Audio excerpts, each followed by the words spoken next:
All right, so 10.2.1, ways to rewrite an equation.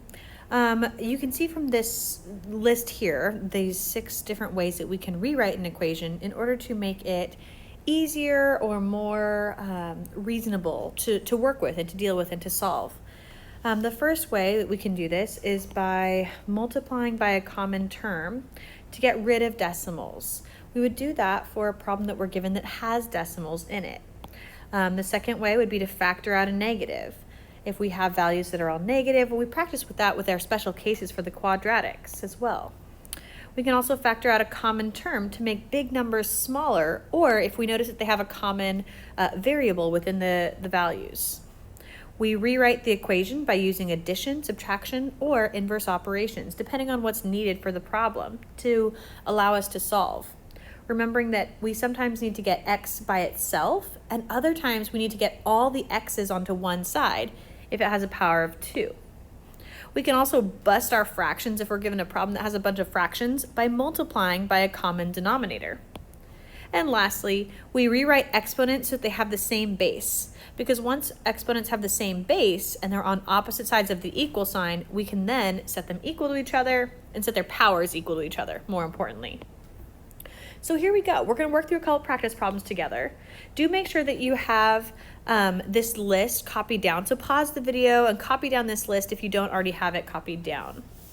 All right, practice problem A is 50x squared plus 200x equals negative 150.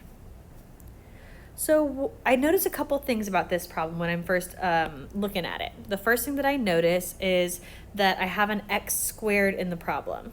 Now that's an issue because I know that when I have x squared, I have to get everything onto one side of the problem. If I don't have everything on one side, I'm not going to be able to factor. So my very first step is to add 150 to both sides of the equation. Now, obviously, I can't combine the 150 with the x squared, and I can't combine it with the x's because they're obviously not like terms. And so I'm just going to go ahead and add it as a constant and get the new equation 50x squared plus 200x plus 150 equals 0. Now that we have everything in standard form, we have it in the right order, we can go ahead and we can start doing our other ways of rewriting. We probably look over here and we think, okay, do I need to factor out a negative? This guy? Nope, no, not for this one.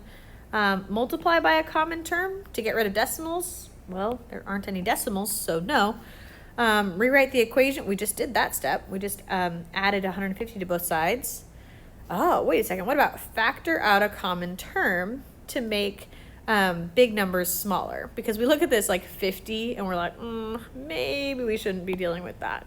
So that's actually what we're going to start by doing. We're going to factor out the common term. So we look at all 3 of these terms, this trinomial here, and we ask what's the largest number that can go into all of them? And that number would be 50. Now we're going to factor it out. We're not going to completely delete it from the problem. But when we do that, we're going to get 50 times the quantity of x squared plus 4x plus 3 set equal to 0. Now again, we're going to keep that 50 on the outside. We're not going to delete it or get rid of it or divide it or anything. We're just going to keep it out there.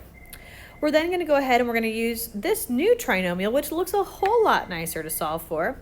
And we're going to solve for this using our diamond factor. So we'll diamond factor, we have 3x squared on the top of it, 4x on the bottom, and it'd be 3x and 1x. We take that, we plug it into our generic rectangle, and we're gonna get x squared and 3x, 1x. Those have a common factor of 3x, x, and 1.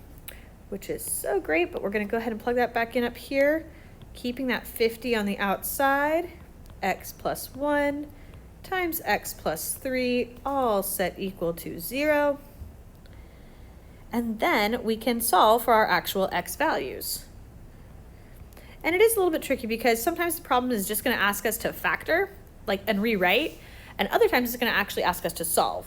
So if it just asks us to rewrite, this is what we would do for our final answer. And it would actually be a completely correct, totally good final answer. And I'm gonna make this way smaller. So if it asks us to rewrite the problem, this would be our final answer right here. However, if it asks us to solve, we would need to keep going. And we would say, okay, our final answer would be x equals -1 and x equals -3, because we would use our zero product property and get those. So again, just make sure that you read those instructions if it's saying to solve versus asking you to rewrite the problem. We are going to do a couple more. I'm going to go ahead and stop this video so that, yeah, it can just be broken up into